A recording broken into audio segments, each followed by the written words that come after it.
Welcome to the Tech Egg. Don't get scrambled. Enjoy the video.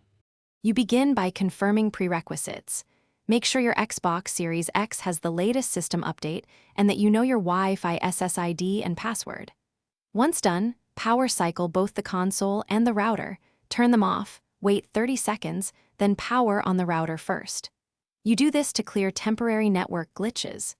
Next, move the console closer to the router to rule out range issues and temporarily disable VPNs or Ethernet to force a Wi-Fi test.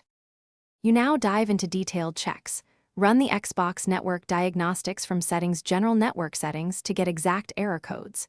If diagnostics show IP or NAT problems, log into your router and verify DHCP is enabled and MAC filtering is off. Make sure no parental restrictions block the console. Also check channel congestion. Switch to 4 GHz channels if crowded.